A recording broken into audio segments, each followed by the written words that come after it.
안녕하세요. 서른일기입니다. 벌써 금요일 밤인데요. 현재 시각 11시 59분 기준으로 미국 10년물 국채금리는 3.71, 20년물은 4%를 넘겼고 30년물은 3.94로 이번 주는 미국 국채금리가 계속 상승하면서 계좌에 들어있는 저희 TLT도 마이너스를 기록하면서 계좌가 계속 쪼그라들고 있는 상황인데요.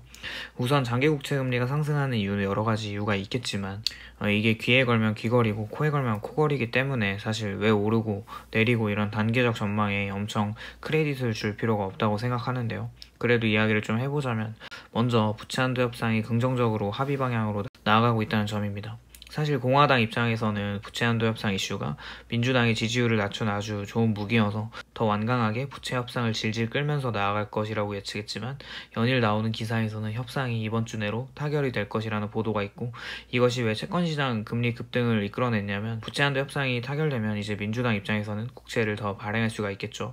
연준은 열심히 돈을 흡수하고 있지만 정부는 국채를 발행함으로써 연준은 다시 국채를 사줘야 하고, 그 사준 돈으로 미국은 재정정책을 하게 되면서 지금까지 열심히 기준금리를 연준의 QT, 양적 긴축이 뭔가 물거품이 되면서 다시 물가를 자극할 수 있기 때문에 여러모로 채권 투자자들에게는 안 좋은 상황이 나타난 것이 첫 번째이고, 두 번째로는 실업수당 청구 건수가 예측치를 너무 하회한 것인데요. 실업률 지표라고 하면 후행 지표이기 때문에 너무 의미를 둘 필요는 없지만 시장은 또 언제나 자기 멋대로 해석하기 마련이기 때문에 채권금리 상승을 견인했다고도 볼 수가 있을 것 같습니다. 그렇게 실업수당 청구 건수가 25만 4천 명을 예측했지만 24만 2천 명으로 낮게 나왔고, 연속 실업수당 청구 건수도 181만 8천 명에서 179만 9천 명으로 낮게 나왔습니다. 결국에는 이 실업률이 잡혀야지 결국 서비스 물가지수도 잡힐 텐데, 여전히 낮은 실업률은 앞으로 있을 6월 FOMC에서 금리를 인상할 수 있다는 노이즈가 계속 생기면서 채권금리가 상승을 하고 있고요. 보시는 표는 실업수당 청구 건수 그래프인데요. 코로나를 정점으로 계속해서 낮아지는 모습을 보이고 있고, 지표는 같아 보이지만 확대를 해보면 22년 9월을 저점으로 계속해서 올라가고 있는 모습을 보이고 있습니다.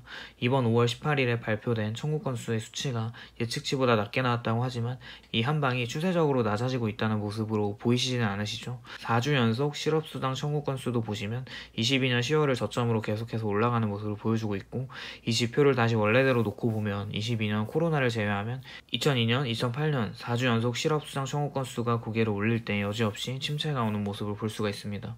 현재도 미묘하지만 점점 그래프가 올라가는 모습을 볼 수가 있죠. 그리고 또 5월 18일에 발표된 컨퍼런스 모드 경기 선행지수는 반등 없이 마이너스 8% 이상을 보여주는 모습입니다.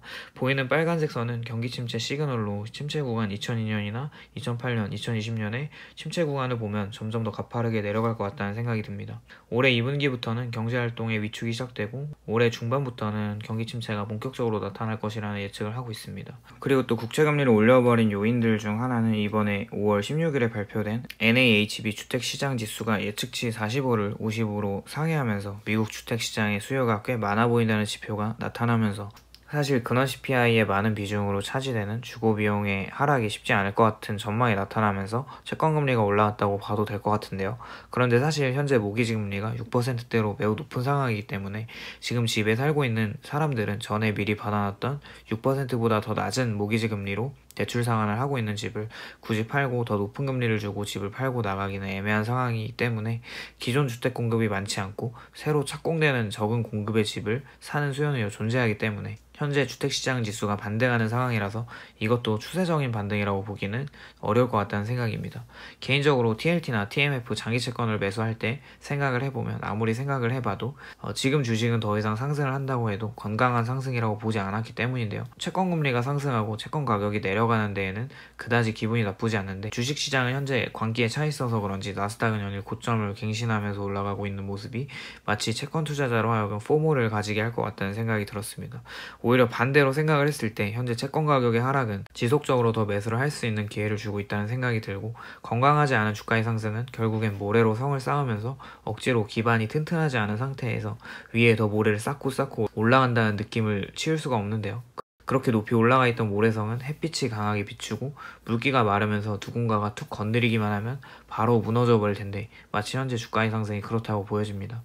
채권에 투자하면서 주식 가격 하락을 걱정하시는 분들이 있을 것 같습니다. 사실 그럴 필요가 전혀 없습니다. 저희가 투자하고 있는 장기 채권은 계속해서 쿠폰 금리를 지급하고 있죠. 현재 대략 2.8% 정도 나오고 있는데 기존에 있던 20년물 이상 채권이 만기가 되고 새롭게 편성되는 20년물 채권 금리는 3.9% 쿠폰 금리로 형성이 되어 있습니다. 그렇다는 이야기는 계속해서 높아지는 쿠폰 금리를 야금야금 받아가면서 주가 하락을 버티면 된다는 것이죠.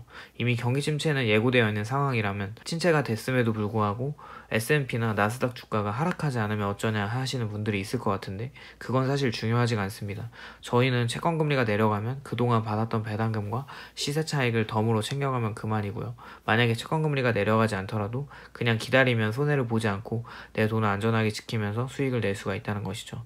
지금 광기로 물들여진 주식 시장에 참여하시겠습니까? 아니면 안전하게 채권에 투자하면서 높은 확률로 주가가 하락할 수밖에 없는 주식에 들어가시겠습니까? 저는 아무리 생각을 해봐도 지금은 채권을 투자하는 시기라고 봅니다. 힘든 상황이라는 것을 부인하진 않겠지만 단기적 관점에서 접근하지 말고 장기적 관점에서 투자를 이어나가시면서 멘탈을 잘 잡으셨으면 좋을 것 같다는 마음에서 영상을 제작했습니다. 영상을 만드는 동안 어느새 1.7% 폭등하고 있던 10년물 채권 금리가 마이너스로 내려왔는데요. 하여간 주말 너무 스트레스 받지 말고 잘 보내시면서 잘 쉬시고 또 조만간 또 찾아뵙도록 하겠습니다. 영상 시청해주셔서 감사드립니다.